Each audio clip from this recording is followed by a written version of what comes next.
नमस्कार देवियों और सज्जनों, व्यालोकवाणी में आप सभी का एक बार फिर से स्वागत है। और हमारे साथ एक छोटे से अंतराल के बाद डॉक्टर अमित सिंह फिर से आ गए हैं। डॉक्टर अमित सिंह का परिचय हम आप लोगों से करवा चुके हैं, तारुफ करवा चुके हैं। जनाब जेएनयू में एसोसिएट प्रोफेसर हैं, अंतर्राष्ट्रीय संबंधों के विशेषज्ञ हैं। हालांकि खुद को जानकार और विद्यार्थी कहलाना पसंद करते हैं। ये वैसे ही है जैसे हर एक फलदार वृक्ष थोड़ा सा झुक जाता है। अमित जी, बहुत बहुत स्वागत है आपका। धन्यवाद व्यालोक जी। दो मसले हैं हमारे पास विदेश के। एक तो 3 दिनों की यात्रा पर हैं प्रधानमंत्री मोदी। अभी उन्होंने नाइजीरिया की यात्रा खत्म की, उसके तुरंत बाद वो ब्राजील गए हैं, G20 सम्मेलन में हिस्सा लेंगे और वहां से वो गुयाना निकलेंगे। नाइजीरिया पश्चिम अफ्रीका का वो देश है जो बहुत महत्वपूर्ण है, लेकिन भारत ने इस तरह से शायद उसे परस्यू नहीं किया था। अगर किया हो तो आप मुझे करेक्ट करेंगे।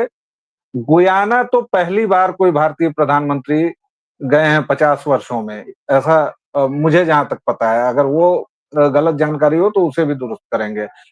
एक तरफ मोदी ये सब कर रहे हैं और दूसरी तरफ हाइपरसोनिक मिसाइल का परीक्षण कर ले रहे हैं, जिसकी सीमा में चीन के 46% शहर आ जाते हैं। पाकिस्तान तो पूरा का पूरा आ ही गया है।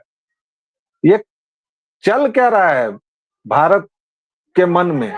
एक तरफ विश्व शांति के लिए जगह जगह घूमना, उन देशों के पास जाना जो ग्लोबल साउथ के सचमुच प्रतिनिधि हैं। नाइजीरिया में भारतवंशी बहुत ज्यादा संख्या में रहते हैं।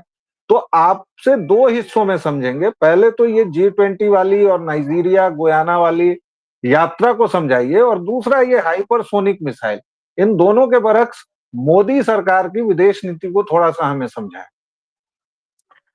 देखिए, अगर हम नाइजीरिया की बात करते हैं तो पिछले कुछ समय में नाइजीरिया का दौरा करने वाले मोदी जी भी भारतीय प्रधानमंत्री के रूप में अकेले हैं।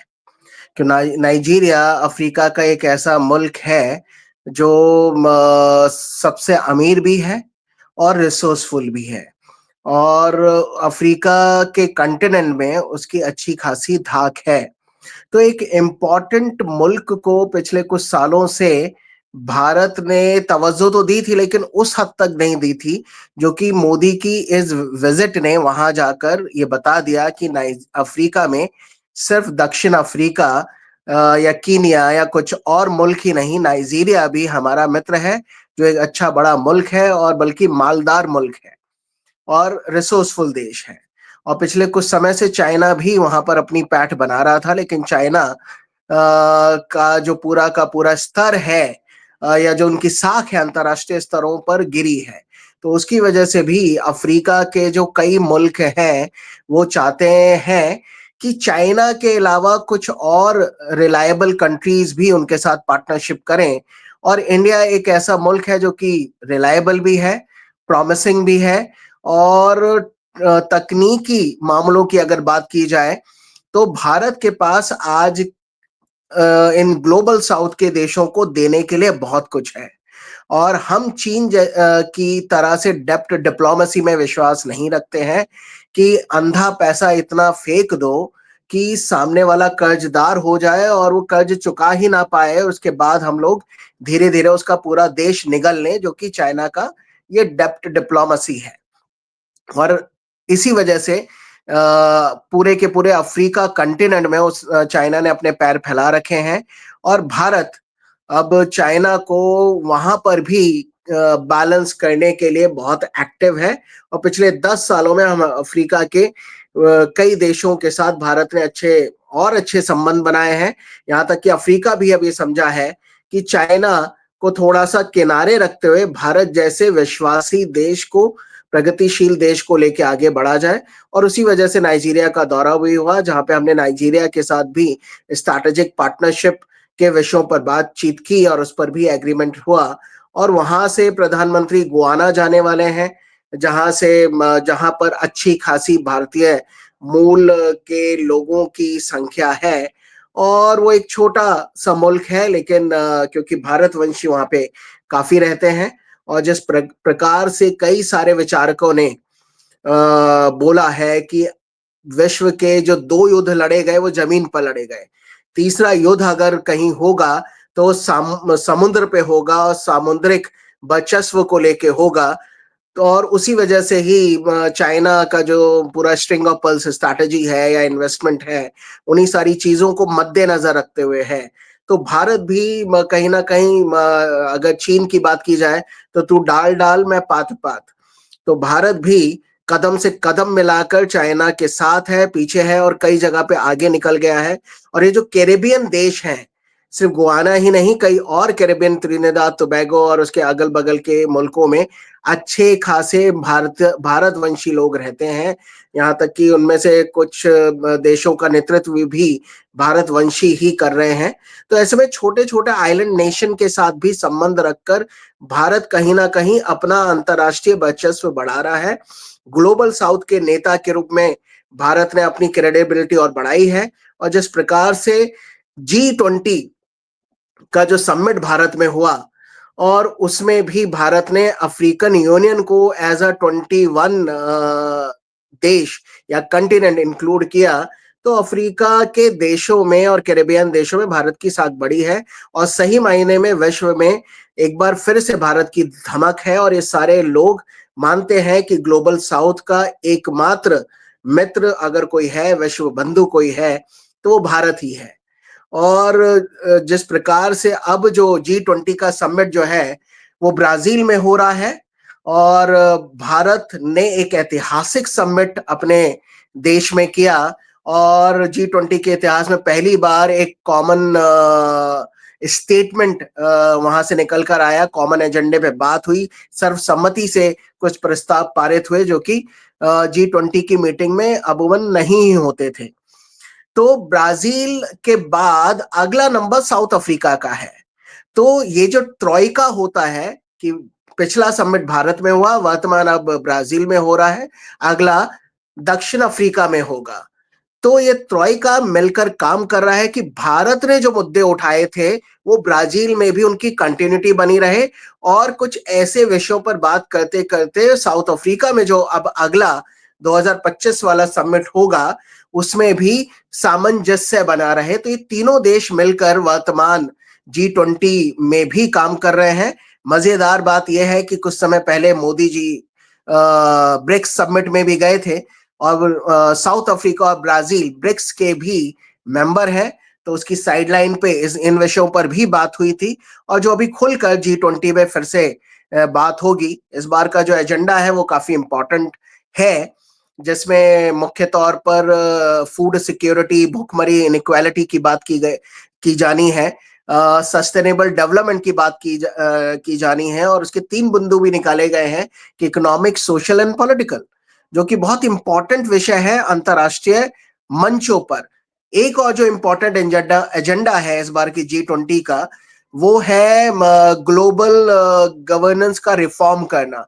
तो वो रिफॉर्म कहाँ होगा? तो कहीं ना कहीं भारत जो है वो ब्राजील और आने वाले साउथ अफ्रीका के समिट के माध्यम से हम लोग यूनाइटेड नेशन सिक्योरिटी काउंसिल के रिफॉर्म की तरफ इशारा कर रहे हैं और हम चाहते हैं कि आने वाले दिनों में यूएनएससी का रिफॉर्म हो और उसमें बैलेंस बनाया जाए और उस बैलेंस में भारत भी एक स्थायी सदस्य है विद वीटो पावर शामिल हो। तो उस तरफ हम लोग बढ़ रहे हैं, जो कि ब्राजील ने वो ग्लोबल गवर्नेंस को बैलेंस करने की बात की है। तो एक 3 इंपॉर्टेंट विषयों पर इस बार बात होनी है। जी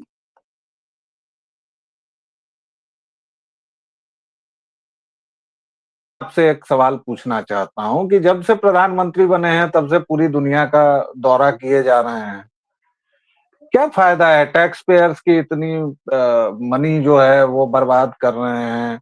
193-94 देश हैं, बल्कि अब तो 200 से कुछ 202 203 हो गए हैं।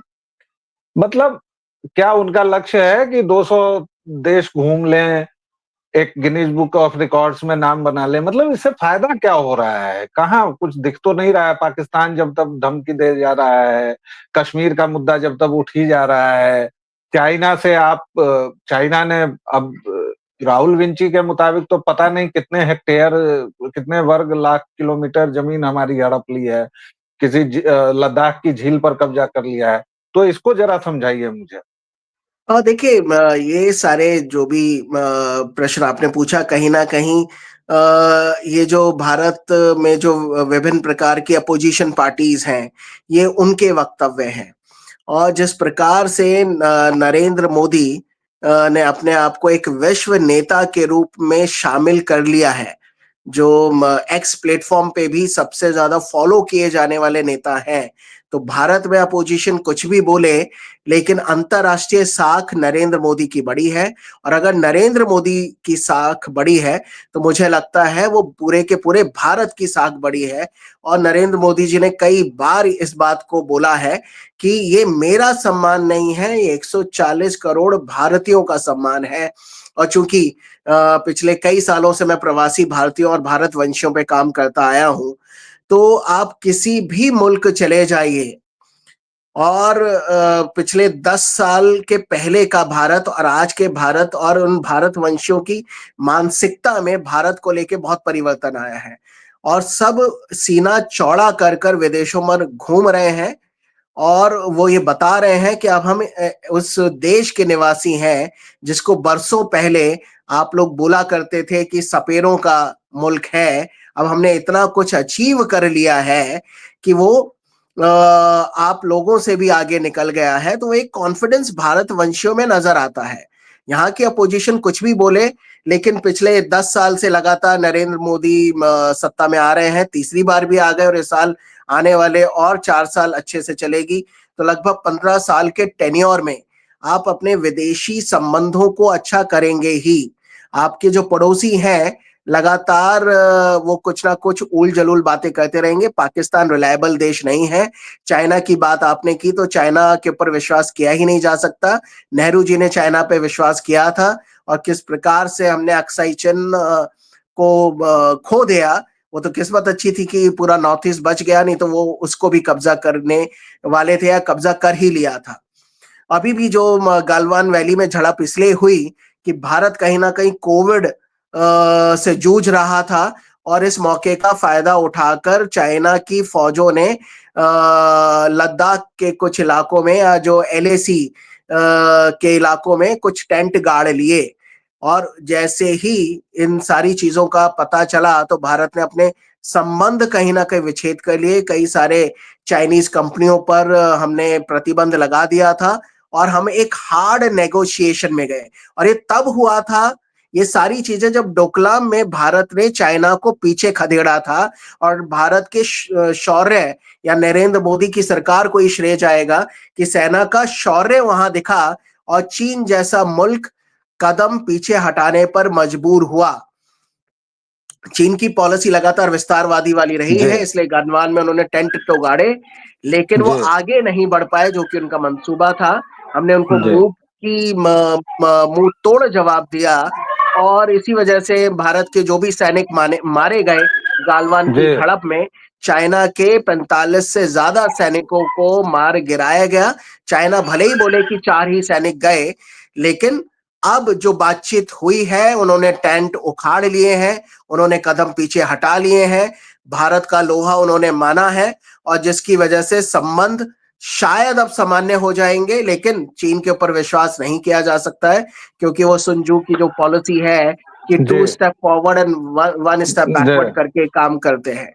जी। जी एक वही आपने बिल्कुल ठीक कहा कि वो विपक्ष की ही भाषा है, और खास तौर से ये राहुल विंची वाले जो ये इंडी अलायंस की भाषा है, वही भाषा मैं मणिपुर के संदर्भ में देखता हूं, जब लगातार मणिपुर को लेकर, और मणिपुर उत्तर पूर्व, इसमें चीन का क्या इंटरेस्ट है ये किसी से छुपा नहीं हुआ है। वहां पर जो शेख हसीना तक ने कहा है कि वहां तो डीप स्टेट जो है अमेरिका का, और एक पूरा क्रिश्चियन स्टेट बनाना चाह रहा है, और किस तरह से वहां की परिस्थितियां हैं। वैसे में मणिपुर सुलग रहा है, और 1 साल से सुलग रहा है। अभी फिर से वहां पे कुछ हिंसा हुई है, झड़पें हुई हैं, फिर से अफ्स्पा जो हटा दिया गया था वो फिर लागू किया गया है, वहां कर्फ्यू लगा हुआ है। और इसी दौर में हम सुनते हैं कि एक हाइपरसोनिक मिसाइल का परीक्षण होता है। ये डेटरेंट है जाहिर तौर पर कि भाई आप अगर हमें मारेंगे तो हम आपको बर्बाद करेंगे। सीधी सी बात है, क्योंकि भारत की फर्स्ट नो स्ट्राइक पॉलिसी रही है, चाहे वो परमाणु क्षमता हो या जो भी। इस पूरे जाल को अगर हम देखें, नॉर्थ ईस्ट के यहाँ का विपक्ष जो है और विदेश दौरे प्रधानमंत्री के, जबकि अभी सरकार उनकी भाजपा की पूर्ण बहुमत की नहीं है, फिर भी ये निश्चिंतता जो हम देखते हैं और भारत की जो तैयारी देखते हैं, तो क्या वो दौर बीत चुका है जब पाकिस्तान हमारा दुश्मन नंबर 1 होता था और जो हमारे कभी-कभार किन्हीं विदेश, अब हम सचमुच विदेश नीति के उस दौर में पहुंच गए हैं जहां हम चीन से अपने आप को टकराते हुए देख रहे हैं और पाकिस्तान कहीं बहुत पीछे, भिखमंगों की तरह वो रेस में कहीं बहुत पीछे छूट गया है। देखिए, क्योंकि अभी महाराष्ट्र का चुनाव हो रहा है और जब भी चुनाव होता है तो जो एंटी इंडिया एक्टिविटी वाले लोग होते हैं या जो विपक्ष होता है, कहीं न कहीं वो केंद्र सरकार को घेरने की कोशिश करता है। तो अभी कुछ दिनों से मणिपुर में शांति थी, लेकिन महाराष्ट्र चुनाव है तो वहाँ फिर उथल-पुथल हो रही है और जो अपोज़िशन है वो लगातार सरकार को उस विषय पे घेरने की कोशिश करता है। लेकिन ये बात और है कि वहाँ पे चाइना के अपने अलग वेस्टेड इंटरेस्ट है, डीप स्टेट के वेस्टेड इंटरेस्ट है और ईसाई मिशनरी का जो पूरा का पूरा नेटवर्क है वो कहीं न कहीं वर्तमान में जो नरेंद्र मोदी की सरकार है, उसके खिलाफ काम करता हुआ नज़र आ रहा है। तो वो एक अलग विषय है। कई बार हम लोगों ने बोला है कि चाइना हमारा नंबर 1 दुश्मन है in terms of military economic capability की अगर हम लोग बात करें या टेक्नोलॉजिकल एडवांसमेंट की भी बात करें, क्योंकि पाकिस्तान बहुत पीछे छूट गया है कि पाकिस्तान के पास अपना परमाणु बम भी नहीं है, वो भी चाइना ने उनको दान में दिया था, उन्होंने अपने आप फोड़ के दिखा दिया कि हमारे पास न्यूक्लियर बॉम्ब है।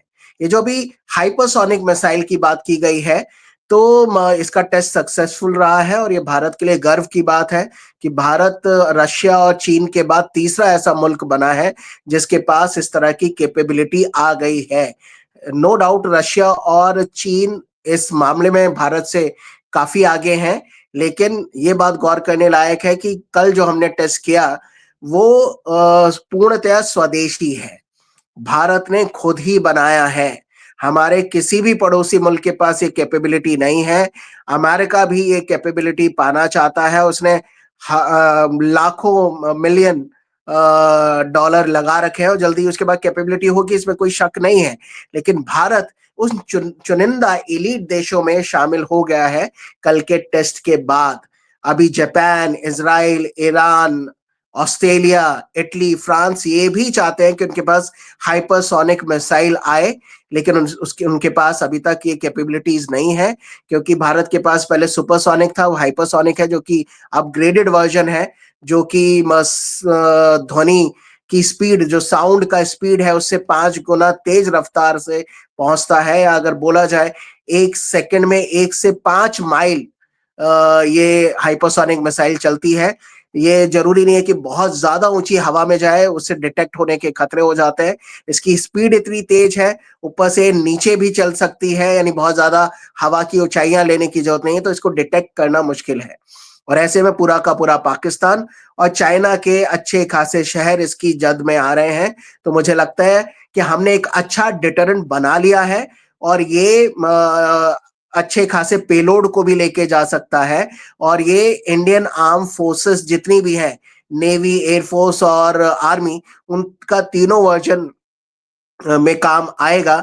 तो मुझे लगता है कि एक अच्छा खासा डिटरेंट भारत ने बना लिया है और जो पहले भी हमारे रामायण की चौपाइयों में भी है कि भय भिन्न प्रीत ना होई। तो आप अगर डिटरेंट रखना चाहते हैं तो आपको मिनिमम कैपेबिलिटी बनानी होगी। तो मुझे लगता है वर्तमान सरकार उसी पे काम कर रही है। भारत एक रिलायबल देश है, हम किसी पे आक्रमण नहीं करेंगे, लेकिन अगर अब हमारे ऊपर आक्रमण किया गया तो हम छोड़ेंगे भी नहीं। ये पूरी कैपेबिलिटी लेकर भारत चल रहा है, क्योंकि बोलने से नहीं होगा, इस तरह के साजो सामानों को बनाने से होगा। और इसी वजह से भारत, एक समय था जो माना जाता था कि हम अपने रक्षा के जो भी साजो सामान है बाहर के मुल्कों से मंगाते हैं, लेकिन पिछले 10 सालों में हमने अब बेचना भी शुरू किया है। ऐसे में हाइपर सोनिक मिसाइल का पूर्णतया स्वदेशी तरीके से बनाना, सफल परीक्षण, मुझे लगता है आने वाले दिनों में जल्दी ही भारत अपने डिफेंस फोर्सेस को ये मिसाइल देगा ही, लेकिन अपने फ्रेंडली नेशन को भी बेचेगा, जिसके माध्यम से भारत का अंतर्राष्ट्रीय साख भी बढ़ेगी, हमारी अर्थव्यवस्था भी दिन दुना रात चौगुना तरक्की करेगी। और एक बार अगर हम तीसरी और दूसरी श्रेणी की अर्थव्यवस्था में पहुंच गए, तो हमारी झोली में ऑटोमेटिकली सुरक्षा परिषद की सीट आएगी ही, जो कि इस बार G20 में भी डिस्कस होने जा रहा है, रिफॉर्म ऑफ ग्लोबल गवर्नेंस। जी, और इसी के साथ दर्शकों श्रोताओं यह चीज भी समझने की है कि भारत अब बहुत आगे बढ़ चुका है। भारत के पास अब वो दौर नहीं रहा जब हम लोग कहीं भी कोई हमारे प्रधानमंत्री को देहाती औरत कह देता था, या पाकिस्तान किसी भी मंच पर हमारे खिलाफ कुछ भी उल जलूल बक के चला जाता था। हमारे विदेश मंत्री तो और कमाल के हैं, वो तो अपनी मजी हुई अंग्रेजी और हिंदी में जब दुनिया को सुनाते हैं तो दुनिया बड़े ध्यान से उनको सुनती है, और जब वो कहीं जाते हैं